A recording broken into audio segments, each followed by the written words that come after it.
Good morning, everybody. Keith Engle here for TGI Sports Talks. One-on-one with Keith Engle. My guest in just a few minutes will be former Ranger, Brewer, Blue Jay, Hanshin Tiger, if I said that name right, probably said it wrong. National. Kevin Mench.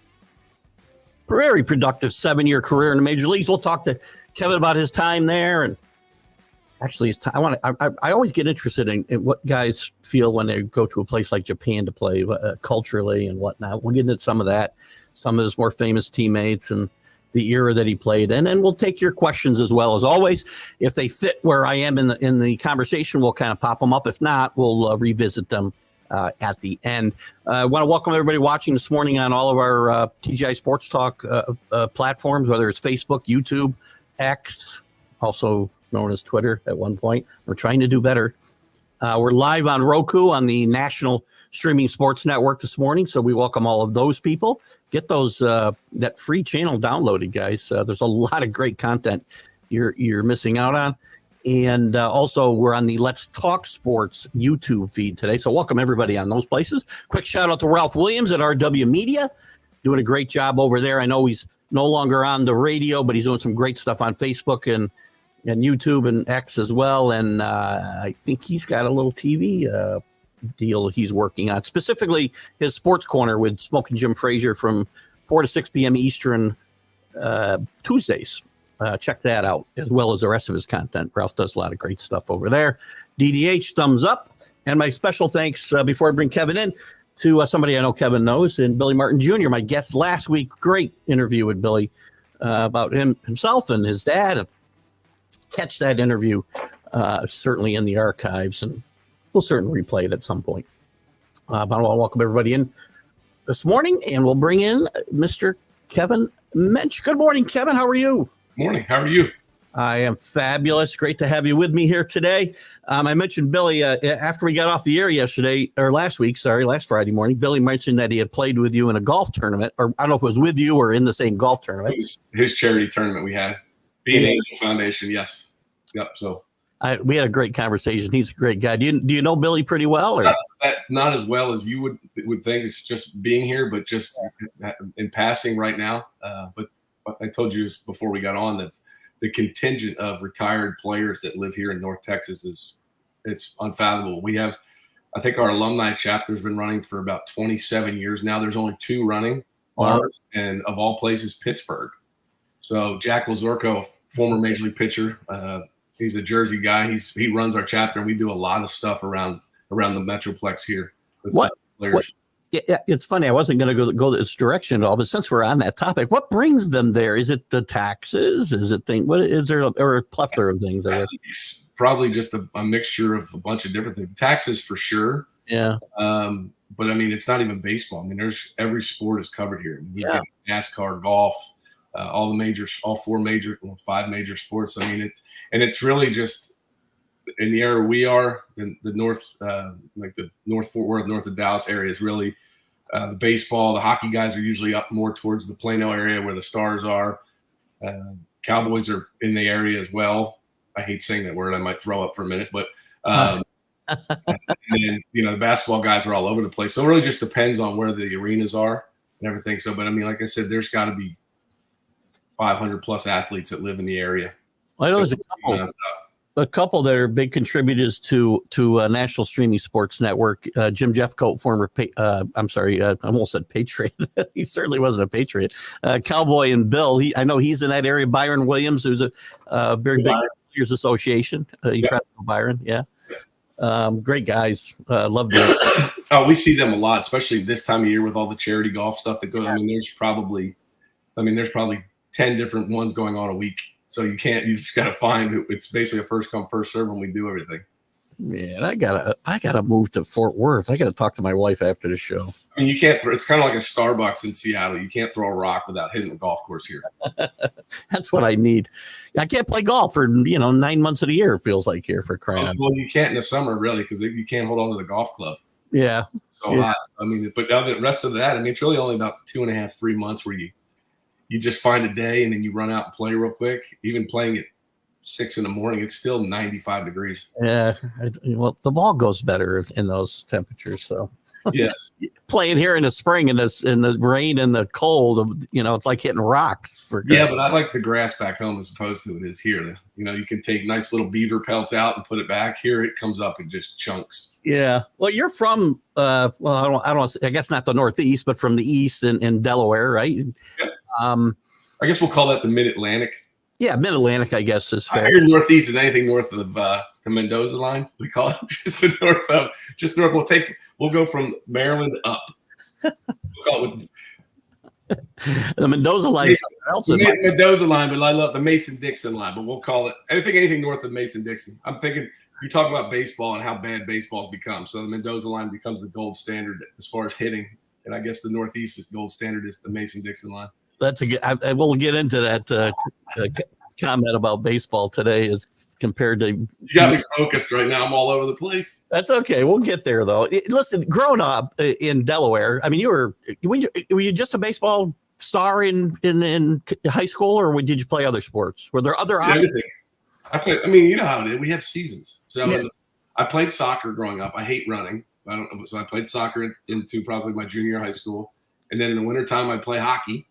And then baseball in the spring. My brothers played basketball and football, so they really couldn't teach me anything. I can't play basketball to save my life, and that's all my kids do now. So I'm learning, how to actually shoot the ball. It took me 27 years to learn how to throw a football, and that was from teammates that played in college that were quarterbacks. So I've learned that, but I did everything I could as a kid. That's one of the biggest things, because when it comes to that, you've got one, demographics. Hockey's probably the most expensive sport to play. Yeah. But I played with some of the, the lower middle class kids that played doing that. I mean, it was, and then you've got other sport, baseball. It really was just a different thing, different ways of looking at it. Right.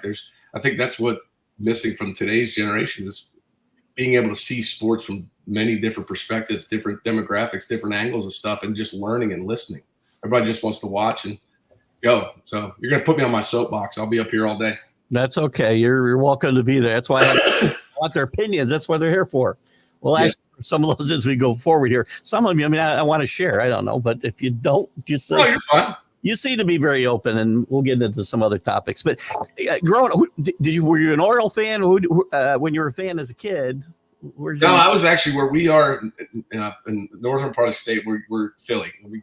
20 miles from Philly, really, where I was born. So I was a Phillies fan, right. And at that time it was TV, whatever TV had. Yeah. So, we had North, so we were picking up NBC Philly and whatever other state, Prism and everything else. So everything was Philly growing up. So I was a Phillies fan. But, Baltimore's only 50 miles from me. So, it was one of those things too, but it was what was on TV.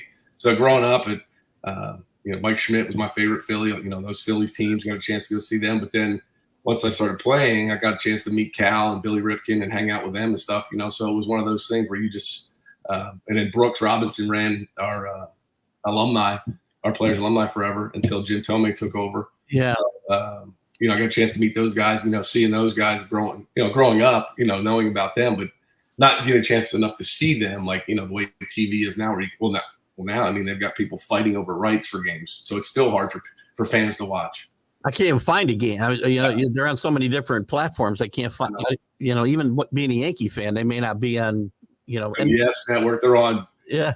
Bally, or now it's going to be Amazon Prime or Netflix. Who knows where they're going to put it now? It's all about money. Well, Roku just got the Sunday morning package here a week or so ago. So yeah, and then who has the football package now? YouTube TV now. They've lost DirecTV. So it's everywhere. It's tough. Expensive for fans and hard to find. Yep. You would think sports, especially as baseball is, just to me, it's still the national pastime. But again, it's been through some tough times, and you'd think you'd want to make it easy for fans to access. But if anything, it's already hard enough to watch now. And maybe this is just making it easier for people to not have to watch, especially baseball purists, the ones that have been around for forever. Yeah. I think the latest thing I just posted about was they're putting double bases now in the SEC tournament at first base. I saw that, and I could not believe the number of comments that were going, oh, it took too long. And I mean, how really, when you think about it, how many serious injuries? I mean, I know there's collisions and you get hurt in every sport, but called an occupational hazard. How many serious injuries are there? There's not that many to say we need 2 bases. Oh my gosh. So many just diametrically change the game. And it's just, my head will explode if we go too far right now. Sorry, I'm getting over a cold too. That's okay. So, you go on to University of Delaware where you're a National Player of the Year. 1 year led the nation, I guess, in home runs and RBIs, led your team to the College World Series tournament. When did you start to realize that I might be able to make a living doing this? You always go through it and, seeing what guys do. Guys in college maybe threw 85, an occasional guy throw 90 miles an hour, right? So, had success there. Get invited out to Team USA and guys are throwing 100. I'm like, wow, okay, I've never seen this. What, how's this how am I gonna do with all this? And then once I got through there and started seeing it and being able to actually kind of compete with that, then I kind of realized, okay, maybe I can. Then I go up to the Cape Cod League and play up there with in '98. I had did all right with, it's a wooden bat. You're trying to get used to it now. And then so my sophomore year, maybe said maybe I could do this. So it's just one of those things where the more you see it, the more you're around it, and then you can just adjust to it. Nowadays, 75 looks like 105. So to you, yes, oh yeah, absolutely. So guys, we gotta go out there and watch a game. I'm like, how hard was that? And I look and go, okay. But now once I see it though, in my mind, I'm able to slow it down and understand that. What was Cape Cod League? I think they still have the Cape Cod League, don't they? I know. Yep. Up here, we've got a really good league. Screw up the name. I think it's the Perfect Game League, and it's all college. A lot of Division I college players play up here. They play in the capital region, Albany, Cooperstown, Amsterdam, and all over the area. It's really good baseball. What's the difference? I mean, how hard was it to go from, I don't think I've ever asked anybody this, to go from that metal bat to a wooden bat? I think growing up, if I'm not mistaken, I think Cal Ripken once said you need about 1,000 at bats with a wooden bat to finally get used to it.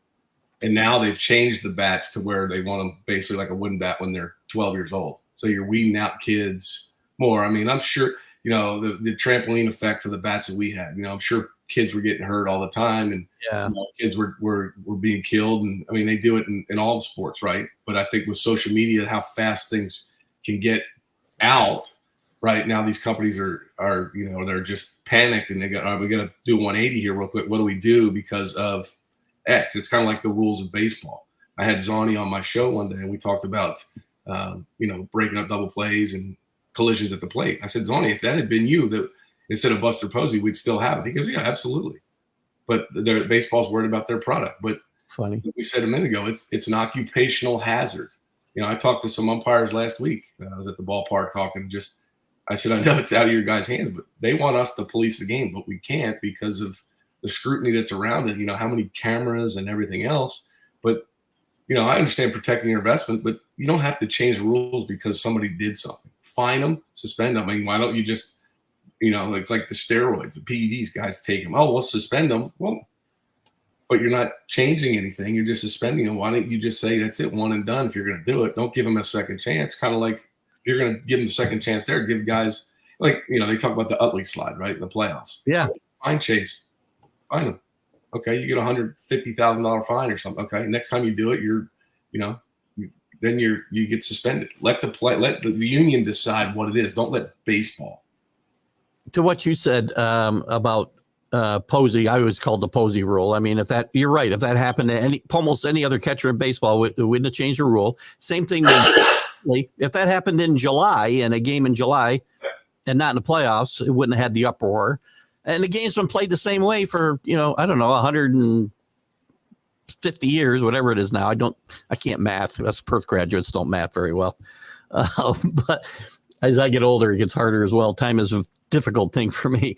But again, I guess we'll stay on this topic for a second. I mean, the way they've changed the game between these two rules we've talked about, between eliminating shifts instead of teaching guys how to hit the ball. Situational hitting is not a thing we pay attention to anymore. Bigger bases, which, that and being able to throw to first base only twice. We're artificially changing the game. So everybody goes, oh, yeah. Why wouldn't stolen bases be back? Teach them how to steal the right way or play the game the right way. You don't need these rules. Ricky would probably steal 200 bases, right? Yeah. I mean, the way the rules are set up, but you're trying to bring in people that don't really care about the game itself. You talk to baseball purists, you have these guys that they want the game. I mean, we go back to the World Baseball Classic last year. Those games were 3.5 hours, but the viewership was right there because people wanted to watch. Now you're paying I don't know, $300-$400 to go to a game. Okay, you step out for an inning to go get something to eat. You come back, you've missed 2 innings now of the game, right? Now all of a sudden you're paying your money. Well, I don't want to be able to do this, or then you've got these nets up so people don't get hurt. And you're that close. Pay attention, right? There's a disclaimer there for a reason. But so now there's no fan-player interaction. If you want to sign an autograph, we can't go do it through plate glass. You've got to walk down halfway down the line to get an autograph now, right? There's no – when I played, the fans were right there. You could walk right up and hug them. Now you got to throw stuff up or walk down. These rules just – and then you're talking about the pitch clocks. And I think our team doctor here, Meister, came out and was saying that this is why injuries are happening. Guys are – you'll see guys out there and they're not sure. All right, I'm just going to go throw it because if not, this is what's going to happen. Right. And injuries are caused. I always tell people when we have these shows, I talked to Bryce Harper last year, opening day. I said, Bryce, what are your thoughts on this? He goes, this is ridiculous. Nobody wants this. These LCS, bottom of the 8th inning, 2-2 count, right? You're trying to gather yourself a huge moment. And then can you imagine if they'd have rung him up on the clock violation? Oh, you're out. You're taking them. But then they're like, oh, well, let's change the rules for the playoffs, man. And let's do this. You can't do that. I do not believe the union is agreeing to any of this stuff. The player union had to sign off on all of these rules changes, didn't they? Pretty much. Yes. Yeah. So that's what I mean. So improve the quality of the game and don't change rules to try to overcome the deficiencies there. Now you shorten the game, which great. So now I'm watching, 2.5 hours or 2 hours of bad baseball instead of 3.5. Oh gosh. Yeah. Is all I'm doing. And what's done that? Analytics. Analytics is baseball's the only sport analytics can destroy, right? Everything's about numbers. ESPN guy hits such and such homer, hit it 480 feet. Last time I checked, the fence is 315. I get the same amount of points that you get if I hit it 316 feet. Right. His launch angle and exit velo is this. Hey, 58 exit velo does the job just as much as 105. Right? Guys don't know how to pitch anymore these days. They just throw. Guys don't know how to hit. They just go up there and swing the bat. I mean, you're a major league pitcher. How do you miss? How does a catcher set up on the outside of the plate and a pitcher miss up and in, hit somebody in the head? Let me see how hard I can throw it. Let me get my analytics numbers up and my spin rate. Get the baseball nerds out of it. Yeah, I never made it past Little League or out here trying to change the game. And I talked with Chris Young, the GM here, about it. And he said, he was mentioning there is some good to it. And I understand that there is some, but you can't sense this part, right? You can't the player themselves, right? Just the analytics say, well, he says he's this. Well, have you ever met the guy? I mean, is it somebody you even want in your clubhouse? Yeah. Recruiting is everything. They're doing the same thing. They don't even do that. They just, we'll send them analytical numbers. And then it'll say, he'll work here. That'll work here. That won't work at this level. That's what I mean. It's so individualized, but they're trying to just jam everybody into the masses, trying to get people to hit like Aaron Judge, a 5'8" guy. But let's go teach Jose Altuve to hit like Aaron Judge or Frank Howard. Really? We had it in New York last year. I mean, Anthony Volpe is going to be a good player, really good player, I believe. But he's up there swinging like Aaron Judge for the fences with 2 strikes and men on second and third. I mean, this is the kind of thing that drives me crazy. But that's what they're trying to do. They're trying to make everybody into one person. And you just can't. It's so individualized. You can't. And it's hard to watch. It's really hard. People, you watch it. No, I can't. It's just, it's hard to sit there. I mean, you have 17 inning games with 40 strikeouts, 1-0 ball games. And it's not just the major leagues. This is the problem is it's permeated all the way down through college and even into high school, I think, in a way, right? Unless you have some old school type of coaches, which are, if you look at the major league level, the ones that are having success are old school guys that played back. You know, you got your Bochy, you've got Rob Thompson of Philly, Dave Roberts, Rocco Baldelli. You know, guys that have been around. They don't. That's what keeps the game pure. Those old school guys, you know, bunts, hitting runs, getting guys over, and it's just, like I said, it's hard to sit there and do it. I go to the ballpark now. I mean, it's beautiful. Rangers ballpark, beautiful, but I just want to know how hard somebody's throwing and what they're throwing. And there are so many different analytical numbers. Yeah. You know, downward plane, launch angle, spin rate. I'm thinking to myself, gosh, dog, I almost feel like Zach Galifianakis from The Hangover when he's sitting there and all those. That's what it feels like going to the game. Right. And Drew's right here. He comments on my shows a lot, and I rant about this stuff a lot on my shows where it's more commentary driven. But some of the numbers are okay, but you know they just rely on them like it's the gospel. I wanted to ask you though, while we're on this, the pitchers.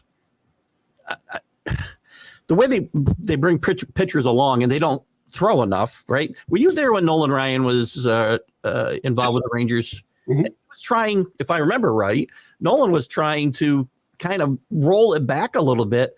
And in the minors, he was having kids pitch and in between starts and forgetting about pitch counts a little bit. And yeah, exactly. Starters now are looking for, as soon as they get in trouble, they're looking to the dugout for somebody to come and get them. That's what Nolan said. He goes, I'd go out night before and throw 150 pitches. Next day, I'm out throwing batting practice, right? And these guys now, it's all right. You're 5 and dive. So I think Denny McClain was the last guy to win 30 games, if I'm not mistaken, right? Yep. That was the gold standard for pitching. When I was playing, it was 20, 25. At this rate, it's going to be probably 10 to 15, and it's not going to be a starter. It's going to be a reliever who's got so many innings and everything else because of, it's it. Well, you're my 7th inning. You're the 8th inning. You're my closer. That's it. I mean, granted, when I played, you had your 7, depending, right? Your 7 fill-ins and you had your 8, 9s pitching. Now you've got your 6, 7, 8, 9s. Sometimes even your 5. So, I mean, and that was back when they had, 3-man rotations. And they went to 4. And then the occasional, now, 5-man rotations now. But so if you're a 5th guy today, what are you pitching? Once every – I mean, you can pitch at home and then just go on the road because you're not going to pitch again. Right. I put up a stat. I can't remember it now verbatim, but last summer sometime I was talking with somebody like this, and there was a game in the 70s. Nolan Ryan pitched against Louis Tiant, and the game went like 15 innings. Nolan threw like 200 pitches, and Louis Tiant threw like 160. And I don't think there's too much. So just, Nolan only pitched 30 more years, for crying out loud. Guys, great. But you look at the guys now that are doing it. They're the power guys, but they're the older guys. Yeah. Right? Are they going to, you've got the Paul Skeens kid coming up. Is he going to be a guy that's going to go 7, 8 innings? Or are they just going to limit him because of, but you said that starts at the youth level. Your older guys now, they're starting to break down. But I mean, they've pitched 12, 15 years. Of course they are. But your longer, Garrett Cole won, right? Your Scherzers, DeGroms, Verlanders. I don't know if now, I think if it's is it Blake Snell, the lefty? He's doing that. Your Wheelers, those guys that are the older school guys, because those guys are elongated. They're used to pitching because it starts at that younger level. But now, right? We're going to look into 60, 80 pitches. That could be 1 inning. We're cheating. Well, not just fans, but the players out of like historic moments. Max Fried comes out of a no hitter a couple weeks ago after throwing 90 pitches. I mean, gosh. I mean, well, are we ever going to? We aren't going to see many no hitters anymore. We'll see them, but not one pitcher no hitter. It'll be like the one, I think it was the Astros against the Yankees, where it was 5 different guys. Yeah, something. Yeah, to me, that's just, a whole part of the game is gone. Yes. And then you get to the Hall of Fame, how do you judge a guy's career anymore? Because they're going to win 150 games, not 300.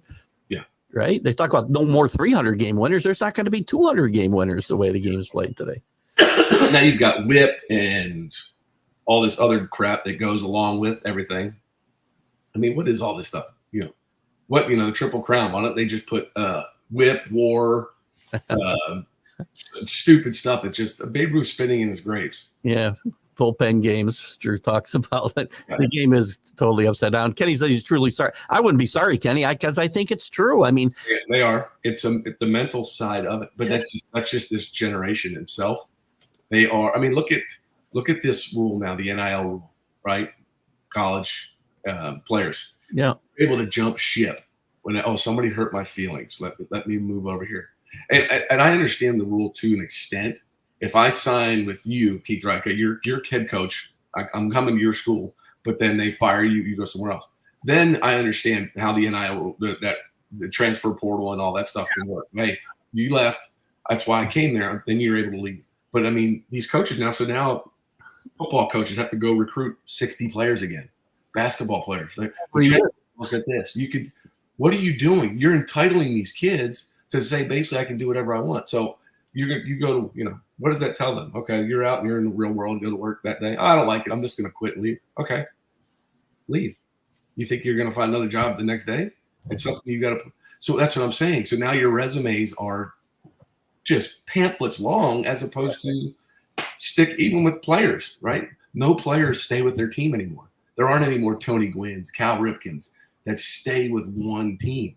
Mike Schmidt that just stay there, right? Because you're trying to build a product around your team. How can you when everybody? Well, I guess it's a money thing. Well, I bought your jersey. Okay, well then they're going to buy my jersey because I left. Then they're somebody else's jersey. But that's what I'm saying. They're chasing the almighty dollar about it. Well, yeah, money drives everything. Is my good friend Kenny Gifford, who's made a couple comments. Follow the money, and you can see why we're making all decisions in sports, basically. Somebody asked me last week on a show about the whole Ohtani thing. If that's a conspiracy there in himself, I said, you guys you peel back the onion a little bit. You can look. You can imagine a black eye if they come out to find out that he was involved in the gambling stuff. You won't ever know.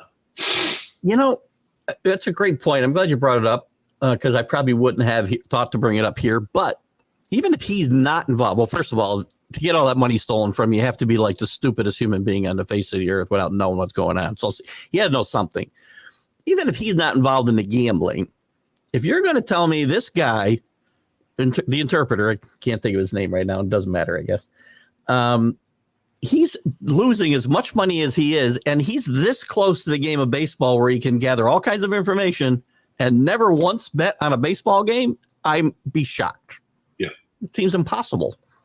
Or just think of the black eye that would cause. Oh, I know. So these couple, and you'll never know. I mean, they just give you just enough information to, it's not going to be that way. We were talking about it, but then we go back. They said, oh, yeah, nobody will know. We'll go back to the whole Mitchell report, right, back in 2004, right? We were drug tested, but it was supposed to be random, right? How does somebody show up, get a piece of paper that's supposed to be random that's tied to all these names now that are part of this Mitchell report? Because they were given specimens with just a number, right? Yeah. Number. Yeah. Now, there's a name attached to it, but somebody gets a hold of it, and now all of a sudden now you've got this whole thing with Congress and everything else where these guys are now being subpoenaed to come in and talk about it. I'm out. What happens to this all? But it all depends on what they want to do. They're going to try and clean up the game or something. Now, with this, are we trying to hide all of this? I mean, look at the reach and ramifications if he is found culpable in that, not just here but around the world. Oh my gosh, the amount of money. That's what I'm saying. It could have been anybody else, and then it would have been, oh yeah, he's culpable. We'll get rid of him. There's always another one of those. So. Let me segue a little bit. You brought up the Mitchell report, and I mean it was during the time you played where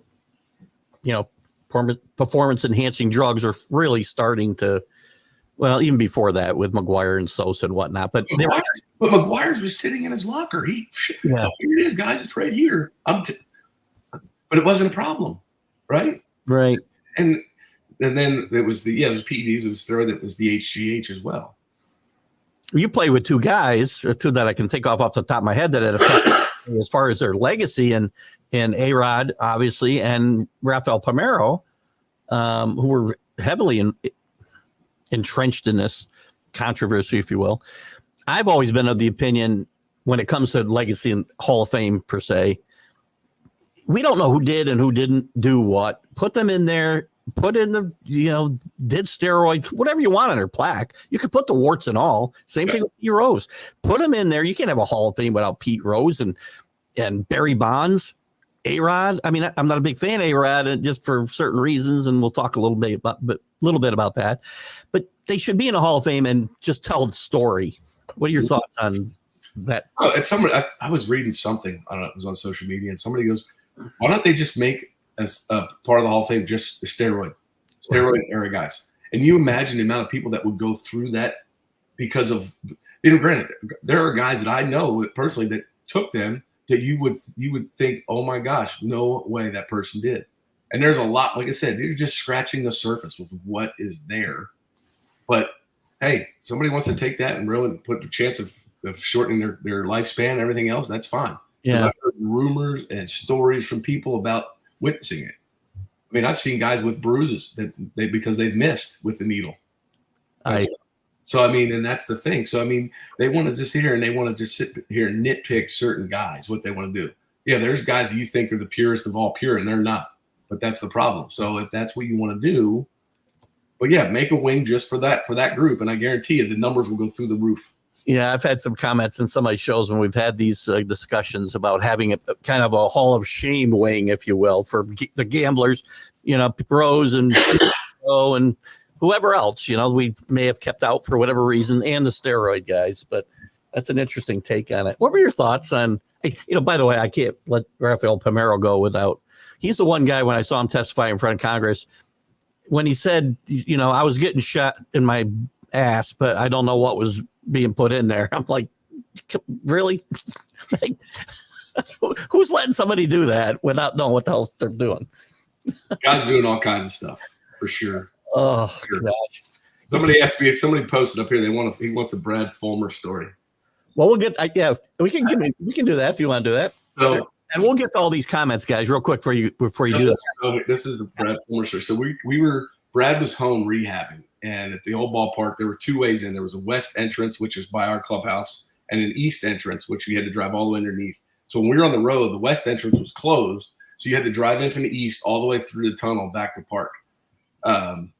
So he was at home rehabbing. So we come back, and we're coming through the west gate, and it was all mangled. It was something all messed up. What in the world? Like somebody had crashed through it or something. So we get in, but we get back to the clubhouse, and the next day we come in. Somebody had told us that apparently Fulmer had been in there rehab. He was in there doing something and had forgotten that the gate, that you couldn't get out that way. You had to go the other way. And so he went and found a bed, found a comforter, put it on the front of his Mercedes, and tried to drive through it.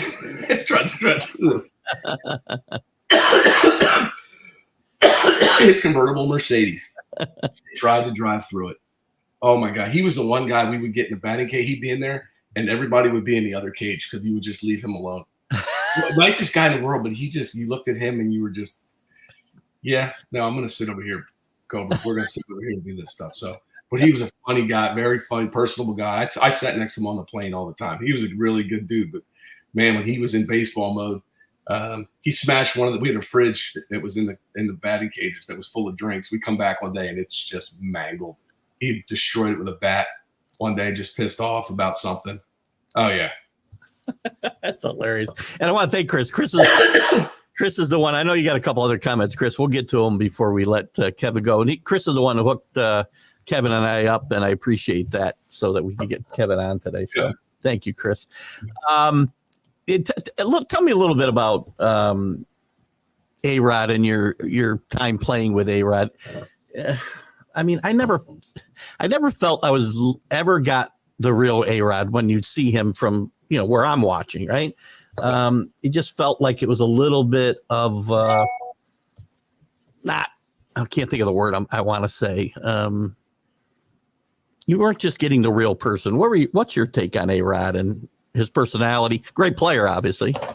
So when I was here, came up, Alex took me under his wing, and sorry about coughing. He, by far the most talented player I've ever been around. I mean, he had the size, back then shortstops were 6'4", right? These guys could move. They were athletic. Alex was it. Alex had all 5 tools. He could do everything. But what people don't understand is, I mean, I've heard people say the same thing about Michael Jordan. He's arrogant, this and that. I said, Alex looked out for me. I mean, I hung out with him all the time. We were on the road. We'd go out and do stuff. We were always together. And he had his own little group of guys, that his own little bubble. And I was fortunate enough to be in that bubble with them, to know the guys that he trusted. And I was one of the guys that he trusted. But you have to understand, though, if Alex lets one person into his little world, right now you're opening up the floodgates. One, because you don't know what somebody wants. You don't know what somebody's going to do, of how they're going to treat. I'll give you a Jeter story. We were in Toronto. It was Giambi's birthday. We were out, and we were at a bar, and standing there. I'm talking with Derek, and some girls come up, and they give him a drink, and he looked at me and looked at the drink, and he grabbed me and goes, "Let's go, Mench." So we went up to the bar, because you don't know what people are going to do, right? You don't know what they want, right? Yeah. Just trying to do whatever. And it's, granted, social media wasn't big yet, which is good, not like it is now. So, but those things, so Alex didn't, so if he was sitting here right now, he would converse with you because he trusts me enough to sit there with him. Yeah. But other than that, no, just because you can't. So I can see how people would think he's arrogant. It's just, his world is so small and compact and trusted that you can't, because all of a sudden you've opened the floodgates, and now, now it's just, you see him now, but that's just the interaction he has. It's just an interaction, and then it's moving on. But with me, I still talk to him, but that's it. He just trusts me that way, and it's hard to do that. And that's why people said the same thing about Michael Jordan. You just can't do that. And I understand that. Well, he's arrogant, this and that. It's not like it's me. I can go out and, nobody's going to bother me. It's Alex, and all of a sudden here's 500 people wanting just to be around him. We would go to games, spring training, doing a college game, and we'd leave, and people following him. So I'd have to try and basically keep up with him, because if he stopped, we would never get a chance. We would never get out of there. And all that, right then the crowd bigger, and there's no really security around. So now all of a sudden it just keeps piling up. So yeah, I can understand why people think that, but no, as far as that, a genuine guy, just a really down to earth, like I said, just sitting here having a conversation with him. Well, it's funny you talk about that getting out in public, and I can't imagine what that's like, where everybody knows who you are. I thought with Billy Jr. last week.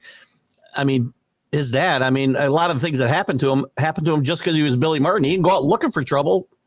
But guys will go, Exactly. You've got a target on your back. You just signed this mega deal, and now all of a sudden people are just,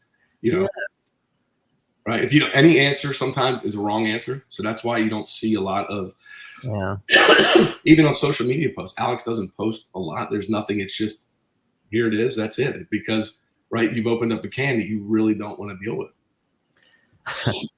Let's get back to your career a little bit. So you get drafted by the Rangers. Were you happy to be drafted by the Rangers? Would you rather have played somewhere else? What were your thoughts at that time? I had heard. So draft day, they always say, just get away, go play. So we were playing golf, and I got a call from, I think my agent said that the Rangers were going to take me in the 4th round. So, but one of the Philly scouts at the time was buddies with one of the assistant coaches at Delaware. And I guess, and they knew my scout with the Rangers. So they had called and said, hey, the Phillies were going to take me in the 5th. And so if the Rangers wanted me, they needed to take me in the 4th. So I ended up getting drafted by the Rangers.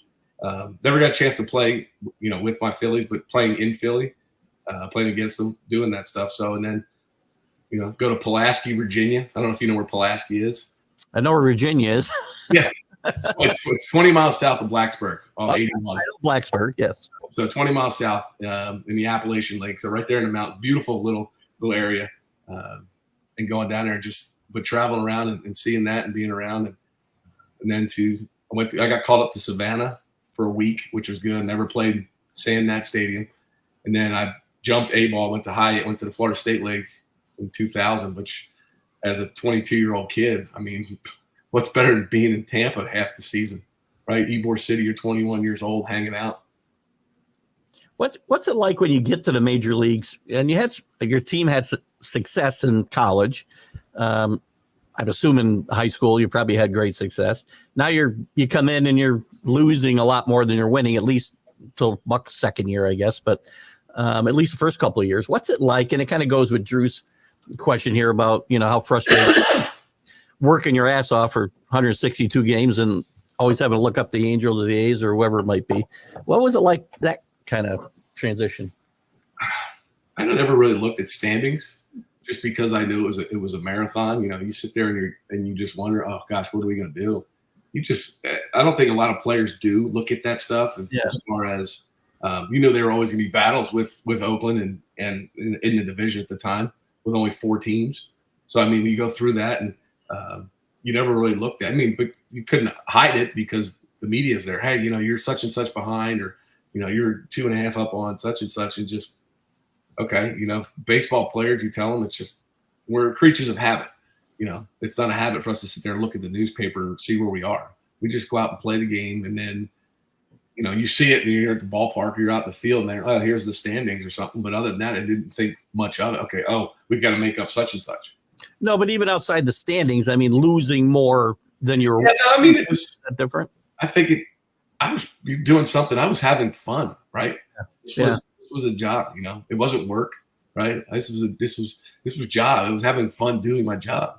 Yeah. It was, you're playing the greatest game ever invented, right? You're on the field with guys that, you, as a kid, you were collecting their baseball cards, and all of a sudden here you are. So I didn't think about the winning and losing. Guys now that are, when they're done playing, they hang on because they're chasing something they never got to. I never had a chance to experience a postseason, but did it bother me? No. When I retired, I took a step back for a minute. I want to just kind of gather myself, let it settle and then move on. But there's guys that just hang on. They go play AAA ball for peanuts just because, and drag their family through it and deal with it. We could find something here doing it, making the same amount. So I never really thought about it that much, but when you do get into those pennant races and stuff, and I think 04, 05, we were in it till like the last week of the season. It's fun, but the atmosphere was that's just the fans. We were still doing the same thing we did. Who you played for Jerry Narron first, and then Buck came in. Well, Buck Showalter's a guy that I have admired from afar. Managed my team, and I thought unfairly got fired and built a team that I love Joe Torre, but Joe Torre got all the credit for the team that Buck and Gene Michael kind of put together. What were your thoughts on Buck when you played for him? Buck and I butted heads a lot. He was a different guy then a little bit too. Yes, because he wanted full autonomy with everything, and a lot of us didn't like that because he never played at the major league level, so they never really understood what we went through because of playing. The guys that played at the level understand the mental side of it and the physical side of it, and doing that. But as far as the rules, Buck knew everything. He just didn't, it was this kind of relationship. He'll sit here and have a conversation. He knew the rules front to back. He was great with that. It was just with the players, it was a little bit harder for the ones that wanted to push back. And there was a lot on my team that wanted to push back just for the fact of, you're not going to come in here and tell us what we need to do, as far as that. So, and it's unfortunate the teams that he's had, they tend to take off right after he leaves. Yeah. He came to Arizona, right? Runs out. They win the World Series, right? He comes to Texas. He's in New York, right? In the early 90s, right? Joe Torre, he leaves. Joe Torre, they win World Series. Arizona, same thing. Rangers get to the World Series. The Mets, I don't know what the hell's going on with the Mets. And then Baltimore, Well, he did get Baltimore. They were pretty bad when he got there, and he got them on track. Yeah, but last year they go to they lose in the division round, maybe. Yeah, it's interesting, and you're right. Maybe there's that. Maybe he leaves, and the teams have that sigh of relief, and maybe that helps. I don't know. Like I said, I just being around Buck and knowing Buck. Like I said, I would always. He'd come in, and everybody weigh in every day. He'd come in. I'd be out warming up before the game, right there, getting stretched. He'd walk by. Mench, you weigh in today? Nope. I just walk right past him. So, But I mean, he's a good dude. I talk to him when I see him. But yeah, he just likes people. Doesn't want people to butt heads with him. So I mean, there are guys that love Buck, and that was all about Buck, and that really irked the guys on the team because they just thought that they were just a kiss ass. I feel like he mellowed a bit from his time with the Yankees, and then maybe even at that time, a little. Not, he's still Buck, I think, but a little different, maybe. I don't know how he was in New York, but I just heard stories from one of my teammates from college had him in Arizona. Yeah. And then having him here. So I haven't had a chance to really talk to the other guys that had him when they were in Baltimore or in New York. That's interesting. You had some claims to fame there in Texas. It isn't like you did nothing. You had three home run game, which is not easy to do. You hit home runs in 7 straight games, which is, I think only 18 or 19 guys did 6 ever. I think Don Mattingly tied the record at 8. If I'm not. Oh, so Junior Griffey, Dale Long, and Mattingly have the record at 8. Oh, Junior, yeah, 2, yeah.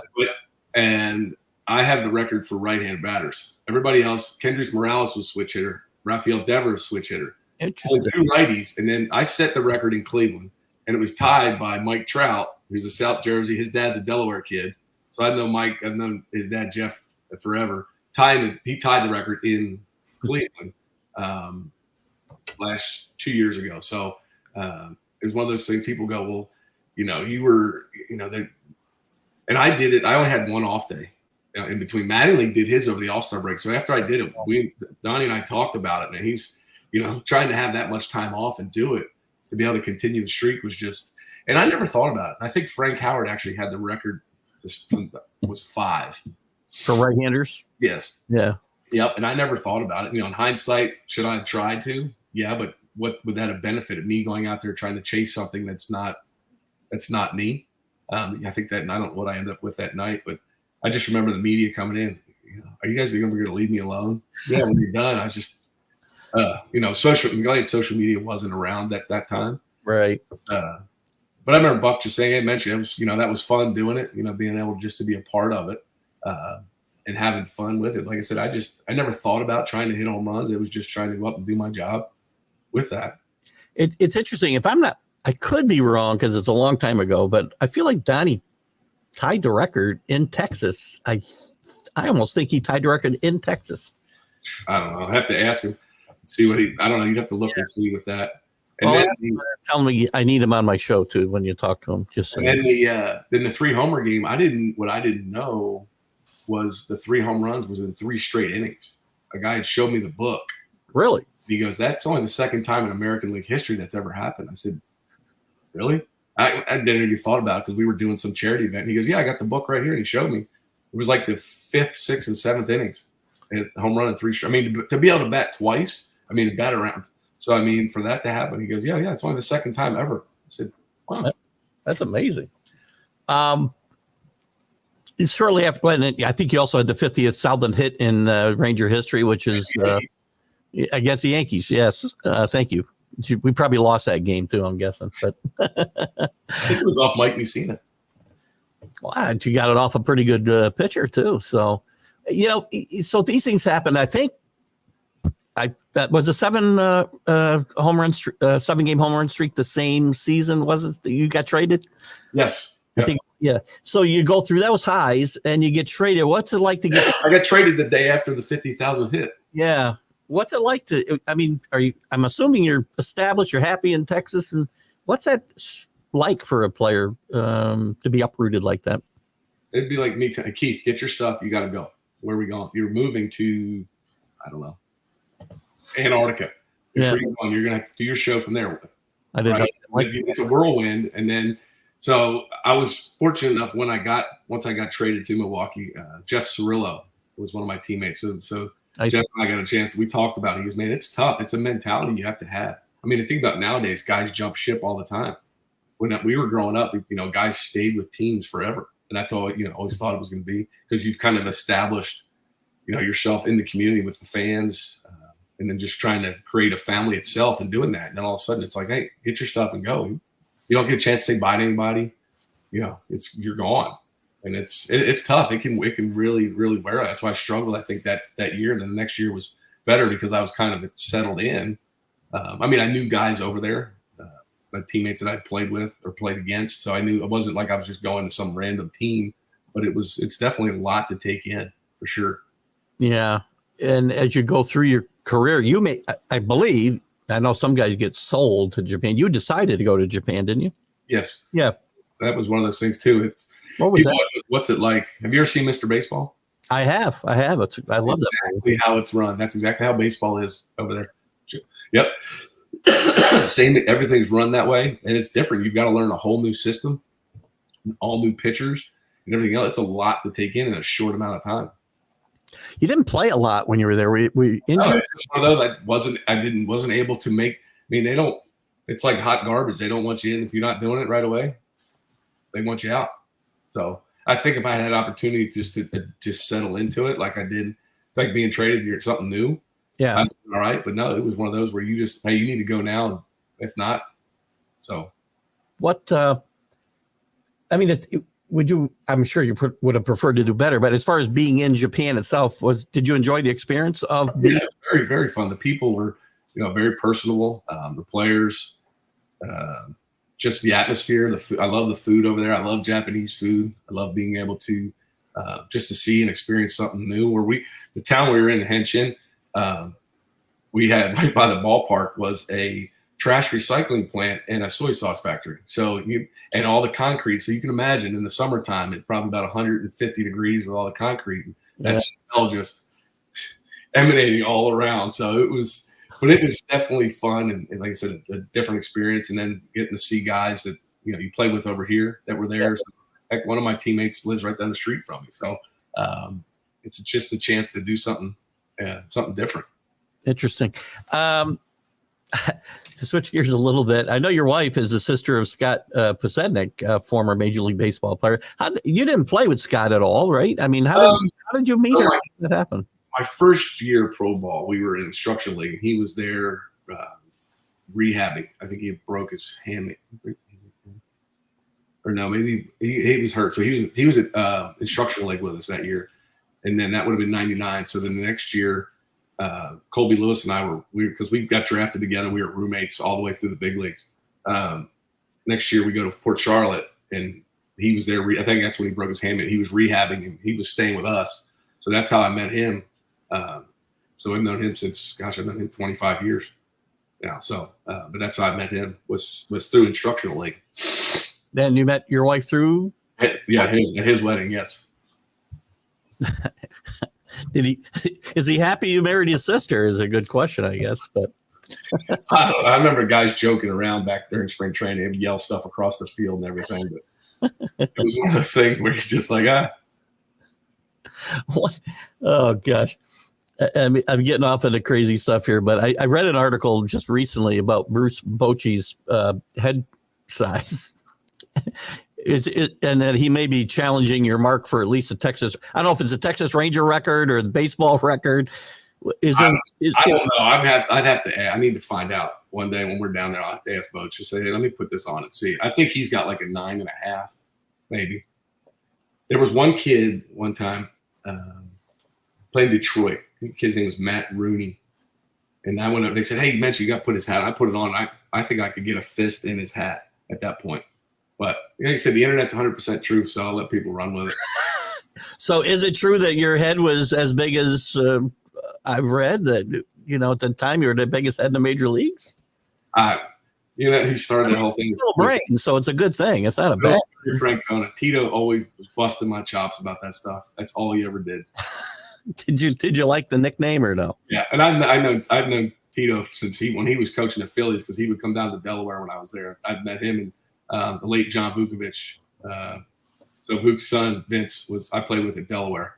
So I got a chance to meet Frank Kona and those guys a long time. And here he is. He's my bench coach. And then, all this, and just seeing him. I love scaring the crap out of Tito. When I see him, I yell his name. And I just love seeing him jump. Probably I'm going to give him a heart attack one of these days when I do it. And you're okay with the Shrek nickname? That didn't bother you? Or? Rusty gave me that name. And it was funny. My son got a book one time. And it was going through, just talked about nicknames. And he says, "Oh, Dad, look at here you are." I go, "What are you talking about?" And it had nicknames of the 2000s or something. And I had my name on there for one of them. So I love it. The kids always, I see fans all the time. Kids are, hey, the generation that I grew up that were kids and now having this and that. So, but yeah, Rusty started the whole thing. Let me get to some of the questions here. I got a couple of quick others. We'll let you go here in a minute. We'll get through these questions, and I got a couple that I can weave in at the same time. Some of the things we missed. So Kenny's talking about. I think this is when we're talking about safety and the bats and what. Yeah. The fence to keep people from getting hit with a line drive to the head, not paying attention. It's the average person. Sometimes I got to kind of read between the lines with Kenny, but yeah. No, but I mean, I understand it, but you for that part of it, it's like I said, but the interaction, there's no more fan interaction with people. Yeah. You take away from it. We're in prison. It's plate glass. I mean, you shouldn't, I get it, stuff fly, but that's what I mean. Right? There's a disclaimer on your ticket, beware, or even on the stadium, beware of flying objects. Yeah. Right? I mean, that's just. Every golf course you go to is that way, right? They're all the same. Are they going to start putting nets on golf courses when people get hit? Right? I mean, that's what I'm saying. You're changing all this and you're alienating more and more people to want to be there. Right? I don't want to go sit there and watch a game through a net. No. Gosh, I mean, again, pay attention. You're there for a reason. Get off your cell phone and watch the game. Isn't as quick as players if you're paying attention? Yes. Your buddy Chris wants to know, old school question, is there code of behavior when making a great play? Watching highlights, a player makes an amazing catch and his face just goes flat, Joe Cool face. So that really just depends on the moment. I was never one to really show anybody up with it. People always talk about the catch that Gary Matthews made. I was playing right field at the time, and I was coming across to play the carom off the wall. And when he leapt up, caught it, and comes running off, just holding, I remember looking at Wilkerson, basically going, what just happened? But that kind of stuff, the emotion there. But now you've got guys doing backflips and all these stupid ass dances and everything else. It's just, I was always taught to act like you've done it before. Granted, they show a little bit of emotion. Hit a home run. I'd run around the bases fast as I wouldn't sprint, but I'd run fast around the bases. I wouldn't stand there and show anybody up. Yeah. I respect my players, my teammates, because one, if I do that dumb shit and then my teammate that's on deck gets drilled. I mean, we've had a discussion with this before. Guy in front of me hits a home run and he's bat flipping, dancing, and he's at home plate. That's my first question to him thought is going to be, if I get drilled, I'm going to come beat your ass. That's a great take on it. And I was going to ask you, I mean, the excuse of, well, it's a cultural thing. I just don't buy that. No, it's respect. Yeah. It's respect for the game. I mean, look at hockey players, right? They score a goal. Yeah, they celebrate. They go high five everybody. That's it. Larry Fitzgerald, NFL. Catch, touchdown. Here you go. Right? Everything's dance. It's all about how many clicks you can get, how many followers you can get. So basically people are taking stupid as a challenge. Now, let's see how stupid we can be. Right? Let's make it this way. You got shortstop fielding ground balls, flipping it to themselves and throwing it over. Just the game will come back and bite you in the ass. The baseball gods know and respect and understand how this game. They will weed them out real quick. Guys running them. Granted, guys can chirp. That's fine. Right? Something happens. But when they just sit there and just go back and forth with it, and they're dancing and this and that, it's just a matter of. But we've played against guys that have done that dumb stuff, and somebody's hit a home run and just ran around the base and just, right? You saw Harper with a couple. It was last year in the playoffs. Anything, just stare the guy down because of, right? It's that's guys that respect it. I mean, that respect the game, their teammates and the fans themselves, because that's what we want. I mean, can you imagine? You've got 8-year-old kids out there, doing the bull dance to first base and this and that. And it's the Sports Center syndrome, right? Jeff Fry always talks about it. Everybody says, let the kids play. You can't, because there's just zero respect for your opponents, for the game itself, and just the way it's played. I mean, Rafi, we were at a game last year one night. Rafi goes, look at this. When we played, you had a uniform, right? We're uniform, right? It's right. It had to be either black or blue shirt, whatever. Everybody wore the same thing. Yeah. Now you've got guys wearing gold cleats, pink cleats on day. I mean, I get it, Mother's Day, if guys want to do it, right? There's exceptions. Yeah, but it gets overdone too, I think, right? Yeah, wearing glow in the dark belts and everything else. She's like, he goes, what in the hell is going on? We would have got the fashion police and everybody else would have been all over us. But that's just what it's become. It's become, look at me. Then you've got guys wearing these full elbow guards, and face guards, and full shin guards, and everything else. What? Really? Well, it goes back to, players not being weaker mentally, and don't hurt me. Don't hurt me. Exactly. It's with the show. They've got to take it off, and then they've got to put it in a suitcase and run it back up to the. Yeah. With the showboating, and I think it applies to every sport. Barry Sanders still has the best quote ever when he was asked why he didn't do some histrionics when he scored, because he said, "I like to act like I've been here before, and I expect to be back." So I think that's the best quote ever about that type of situation. Those are the old school guys, right? Those are the ones where it's like you said, it trickled all the way down to youth sports and all this stuff, and you're just like, are you? Really? And then you've got with all, I forgot about the oven mitts, right? These guys are baking pies now where they can go in the oven with their oven mitt. Hold on, I got to go try and steal second base when I don't know how to slide, but let me wear an oven mitt and go in. I have to talk about kids don't know how to slide. I said, why do you guys slide head first? Do you have any idea? No, you see him. I said, go watch the Derek Jeter, Ken Huckabee play and I'll tell you why you don't slide head first. Right. Remember that play? Yeah. Third base? And Huck was getting death threats from it. Like, it's not – if Derek would have slid feet first, it wouldn't have been a problem. You go cleats in, second base, there's not going to be a problem. But they don't know how to slide. You see guys face planting, right? You've got guys that are built like a tank. They got an oven mitt on. Really? They're not going to slide? But this is what it's become. This is ridiculous. With just to go back to the rule, one thing we didn't talk about a little bit with the rules is replay. And I said when they put replay in, that it would get bastardized, and it did. I mean, for you to just, a guy that you're talking about stealing a base, right? And you have a quick play, and you come off the bag for a split second, and we replay that, and you're out. I mean, I don't think how far down it's made it. You've got the Little League World Series instant replay. Really? Yeah. It's why even play the game now? Why? I mean, it's. Well, why don't we just sit here and play ourselves with the video game so then nobody gets hurt? Then we'll have robot umpires. You're having the same fan interaction. We can sit here and talk during the game, and I can play myself and do that. Great point. Dave Guyette, who is we talked about Buck? Who's the favorite? in the major leagues or in all of it, really. If we go overall, Bobby Jones, my manager in AAA, who was a big league coach. Played here with the Rangers. He's an Elkton, Maryland boy. Grew up right across the state line from where I was in Delaware.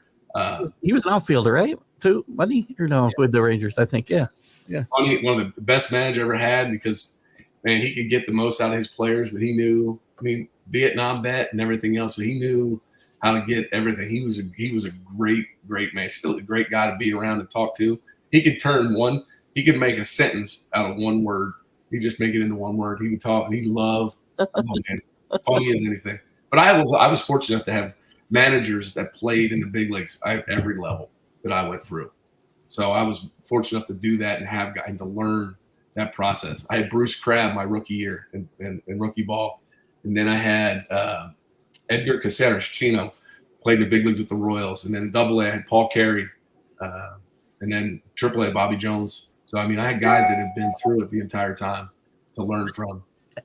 Actually, mentioning that, I think this is from our Buck conversation. Kenny put this up that players didn't respond to him because he wasn't a player. I did think Buck played in the Yankee organization. Maybe he made it AA. Yeah, that's what I thought. But he didn't. So maybe he's talking about playing in it. Does it matter to you that if a guy, when you talk about having been a player and understanding the game differently, whether he made it AA or the major leagues, does that matter? It does because one, what it takes to get to that level, right? The mental side of it to get to there, what you've been through to get to it. That's why I'm knowing guys who come in, manager, hey, you got a day off. Your day off tomorrow, do whatever you need to do, blah, blah, blah. With him, it was always, all right, am I playing or not? All right, you be ready, and all of a sudden you're not playing today. Okay. Yeah. As opposed to being, and knowing that, that's why I said you look at the guys that have success I mean, that played at that level. I mean, Joe Torre's the guy, right? Those guys, they knew what to do. And I think you respect him, but not to the point where he was enough to tell you what you needed to do and how you were going to do it, because you never – Rafi made a good point one day. He says he talked about how I think Buck said something during a meeting. I've been to the top of the mountain, and Rafi said something. He goes, "What? The top of the mountain in AA? Just being smart ass. Just being smart." Goes to Eddie's point. I mean, there's a certain respect that maybe he didn't have. No, he said respect. Like I said, especially he knew the rules for in and out of everything. It's just the players, some just didn't respond to him. Some did, but that kind of seems like it's a divided ship. So maybe that's what it was. Like I said, when you see the teams after he left, I don't know. Is there a manager you wish you got to play for? Not really. I mean, I've never really thought about that much going into it. I had, like I said, I had Jerry Nairn and Buck, and then I had Ned Yost, another guy played in the big leagues when I was in Milwaukee. Yeah.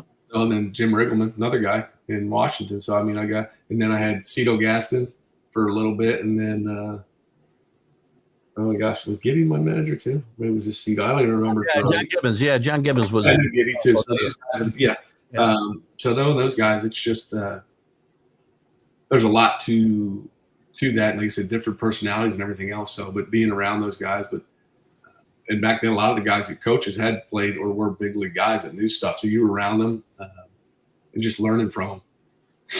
Right. Let me see what we haven't touched on here. We talked about that. While I'm doing this, actually, since we're talking about guys, is there a guy that you played with that you said, this guy should have been a whole lot better? Just didn't approach the game right, didn't have the right attitude, but he had all the tools. No, there weren't a lot of freaks that I played with that had come up through the organization that had done that just derailed. I know, like I said, Josh and I got drafted the same year. I saw him a couple of weeks ago. He lives right down the street from me here. It would have been amazing to see what his career could have been with him. But I always, his situation goes back to, remember Todd Marinovich? Yeah. That's exactly the same thing I felt with how Josh's life turned out, just because of the pressure and everything else. But I think I see Josh and talk to him now. He's right here, but he's one guy. But the guys that I've seen are just, I played with some freakishly talented guys. Albert Pujols, I've known Albert since he was 18. We played in the fall league in 2000. Just watching him grow, and just, like I said, Alex, trying to think of some other 5-tool guys that could just play. Those two really stand out the most. You didn't get to play. You didn't interlope with Josh at Texas, right? Your time is no. Yeah. No. He had some phenomenal years there. And when with spring training, we did in 08. That's right. Okay. Yes. Played against him. It's wonderful that he turned his life around the way he did and had the years that he had. And when he went to the Angels, did his career break down sooner than it should have because of what he went through earlier, you think? Probably. You never know. It just becomes one of those things of, you will never really know what it's done until after the fact. So, it could be, some people just have just degeneration in their body of how it breaks down. Some that it could have. Who knows? If you wanted to ask the internet, I'm sure the internet says yes, 100%. But well, I'm sure. That's what I'd rather have somebody closer to the situation. And he's a guy, I don't know why, but I was happy to see him get to where he got, and as a baseball fan, because he had great talent and it was great to watch that exhibition he put on at Yankee Stadium during the All-Star game was phenomenal. So I still remember that today. Yep. I got a couple more things here I want to get to, and then we'll let you. Danny Fuller out in California, who actually is trying to get me Todd Marinovich for an interview. We'll see if that happens. He wants to know, what's your favorite place to live? Obviously, it's Texas right now. So of all those, is Texas your favorite place? We're there for different reasons, but I've been here for 20 years. Yeah. 22 years now. So, it's ingrained here. It's an easy trip to go home. I am a beach guy, so there's the beaches here. I got to go to South Padre, which is about 8 hours from me. But back home, I love that. My different cities. My favorite city to go play in, Seattle, because the weather, the food. You can walk down to the wharf and go get good seafood. We can walk from the stadium. Beautiful weather. That was we went, 3 times a year, so it was always a great place to go visit. But definitely, like I said, being here and everything else, because it's an easy flight home and everything. It's just, I sweat in a meat locker though, so I like it to be cool. I'm the same way. My wife and I, our biggest issue is the temperature in the house. Yes. Always. Yes. You're like you said, I sweat just, Yeah. The refrigerator. Daddy says Pete Rose sled head first. Well, it's definitely dangerous, but Pete got away with it for a lot of years. But he was also built like a fire. I mean, it wasn't the down slide. It was the elevated, full on Superman slide, which I don't think this generation could take it anymore. They'd probably they'd hurt themselves or anything else. But that's right. There's an art to it, and that's what it was. Dirty. Everybody had a dirty uniform. Now nobody seems to want to get dirty. Right? We don't slide. We just peel off. Right? We peel off. I don't want to dive. Or you got guys diving for balls. They miss it by 5 feet. I mean, really? All right, so we've been chewed out for anything for doing that stuff. I mean, I watched a guy yesterday in a college game. Oh, he dove. He missed it by 4 feet. And the commentator goes, yeah, good effort there, though. I mean, maybe you shouldn't have. Good effort, my ass. You miss it by 4 feet and you're diving. No. Speaking of the college game, is Delaware, is your alma mater? They're in the playoffs. I don't know how they did. They're in the Colonial. They're in the CAA tournament right now. They're playing. I don't know. They were playing William & Mary, I think, yesterday. They still have a shot at the tournament, the World Series. Yeah, cool. And Chris says, as a baseball lifer, is an interesting breed. Pat Borders is in his 60s and still managing in Philadelphia. That's a man that has not stopped playing baseball since he was 7 years old. I love Buffy Borders. Yeah. Pat. Oh yeah, I love Pat. Did you play with him in Toronto? Oh gosh, I can't think where I played with Pat. Oh my gosh, you'd have to look it up and see. Buffy Borders. Yeah. Guessing. I got your. Always got the baseball reference up during these interviews. I don't know if it was in the minors or. I'm gonna guess he might have been late for him in Toronto. Anyway. I played with Buffy, and then I played with Ed Sprague. You played with Ed Sprague? In minor leagues, yep. He's like my age, Ed Sprague. Sprague, yep. I think it was my first year. How old is he? I don't know how old Eddie is now. I feel like I'm going to be 64. I feel like Ed Sprague's my age. Maybe he's a little younger than that. But maybe Chris will look and see. Chris will check it out. Chris gets me all that. All the little odd facts and figures I get from Chris. He's the best with that. Yeah. What are we doing today? What does Kevin Mench really get him going today as in your post baseball career? What's kids and charity golf. I still involved doing stuff with the Rangers all the time. We do a podcast that we're getting back going again. We just get out and, like I said, there's so many athletes here that, I mean, like I said, you can't throw a rock without hitting one of us. So, I mean, we're always together. We see these guys all the time. We've got the NBA Retired Players Association golf next week. We just had, you talk about Billy Martin Jr.'s cause. We had Miracle League, Boys and Girls Club, seminars. I mean, it's every week there's something going on, especially now before it gets too hot. And then I think in a couple of weeks we've got the Texas Sports Hall of Fame one down in Waco, Bob Lilly's golf tournament. I mean, you see run into guys everywhere. I always been curious. You guys pay to play in those golf tournaments, or is it an invite thing? Invite that people pay to get you to play with them. You'd have to get a part-time job if you're going to play in all those golf tournaments. And had to pay. Yes. Yep. So, I mean, and doing that, helping out this is our distillery here, Herman Marshall Whiskey. I love the Texas Whiskey Trail. These guys are a part of it now. They were a sponsor of our show, doing stuff. So I'm going to get a chance to. There we go. Just be around. 56 years old is Ed Sprague. So there you go. Good old Sprager. I know that Chris usually asks this question, so I'll ask it because he didn't put it up here today. He'll want to know, what kind of music are you listening to these days? That's one of his favorite questions. I listen. Somebody asked me that the other day, and I just said it just depends on my mood. Yesterday we were listening to Dr. Dre, Eminem. I'll listen to Christian music some days. I'll listen to country, Bob Marley. Dave Matthews is my favorite. I love Dave Matthews. I grew up, my brothers, Grateful Dead. I love 80s music. I mean, I just can't listen to jazz. Anything else really I can deal with. Like I said, it just depends on what am I going to listen to today? All right. And then I guess go from there. So there's never one set thing. Metallica. They were asking me, what was your first concert? I said, Metallica. You get a chance. I was telling a story about David Wells, and Boomer and I were out moshing people in spring training at a Metallica concert, hanging out with them, just being stupid, and having fun. But that's just about what it was like. It just really depends. So I don't know. Well, I got to drive up to Oklahoma City here in a little while. I'll see what it's going to be like. Kind of music I'll listen to today. That's one of the most eclectic ranges of music I think I've ever heard. That's awesome. I love. It really just depends. I love acoustic stuff really too. That's why I said that. Bob Marley. I said I love Dave Matthews acoustic stuff. I'd love to see him at Red Rocks or go see him and Tim Reynolds play. Red Rocks. They're Charlottesville people, Charlottesville, Virginia. So I get a chance to see them. But no, like I said, there's so much around here, people-wise and stuff that we do.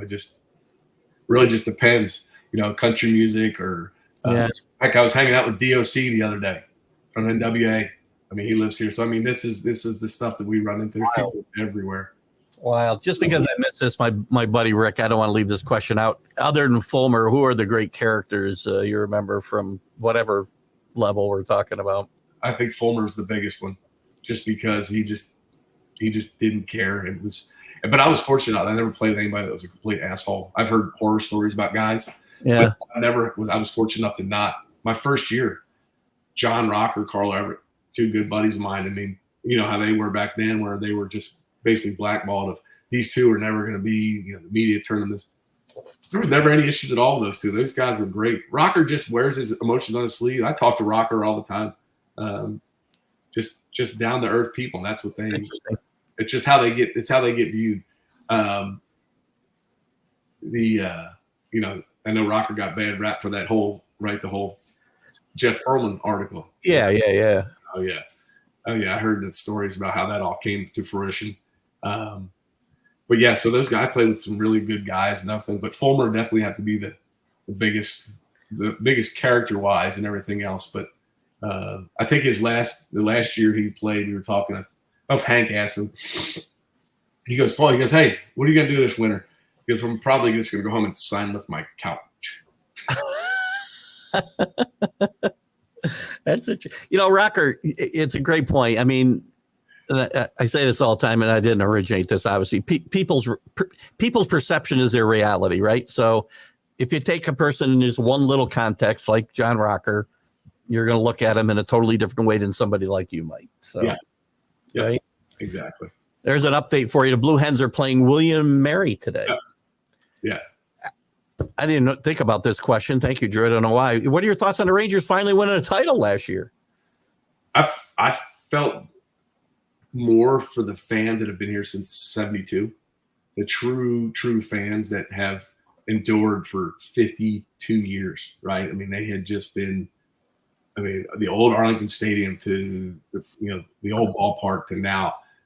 Those are the ones I felt for. The new fans they come in, they're recent. That's fine, but the ones of just seeing them and smiling, go Rangers. You see more and more people for what happened, and like I said, they did, for them to pull that off and to do it. I mean, it's like I said, everything's got to go right, and it did, and they got hot and went right through it and did what they needed to do, and it's great. There's so much around the ballpark now, so much enthusiasm, and they're just, that's the thing. Now it seems like it's coming back. Everything's cyclical. Now you've got the Stars and the Mavs are in the conference finals. Yeah. Right? And Rangers win the World Series. So that's how it is just in sports in general, right? It always does that feel of it. So it was fun. It was a great for them as an organization and for those fans. I got a feeling I know the answer to this question. Were you happy with the career that you had? I mean, you sound like a guy who doesn't have any regrets necessarily. So, is there something you've done differently or? No, I mean, hindsight's 2020, right? So, I mean, it's one of those things where that's one of the reasons why I wanted to get out. I wanted to go out on my own terms. If I could change that, I don't even think back, right? I always go back to this C.S. Lewis quote: you can't go back and change the past. You can start now and change the future, right? So I just look at it, and I'm always looking forward, not looking back to what could have been, right? And that's why I said there's always people that are chasing something. If I just sit there and try and hang on, I moved on. But I don't want people to know me as Kevin Mench, the baseball player. I don't want them to know me as Kevin Mench, the guy, just me. That's awesome. And did you ever think of coaching or managing? No, hell no. Never even crossed your mind? I tried coaching 13-year-old boys. You can't imagine trying to coach 40 of them or 25 of them on a major league or minor league level, dealing with a bunch of babies.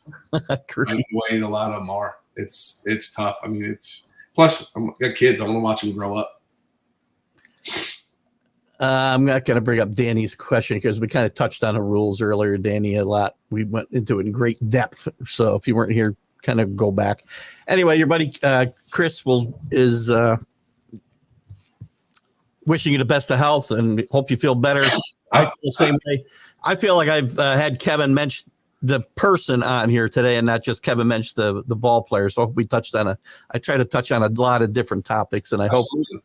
Absolutely. Yes, Chris. No, I go with the whiskey. Go check it out, Herman Marshall whiskey. They've got some really good stuff. It's in the state of Texas only right now, but yeah, you can order. You can go on their website. The single malt I'd go with first is their best one. A little bit pricier, but it's really good. Single malt, then the rye, the blend, and then the bourbon. So nice. Gin and vodka. Oh yeah, they've got everything. So yeah, it's good stuff. That's the stuff that'll help with my cold. So there you go. Plug your podcast too, by the way. It's Big Head Pod. You can follow me on social media at Kevin Mench 28.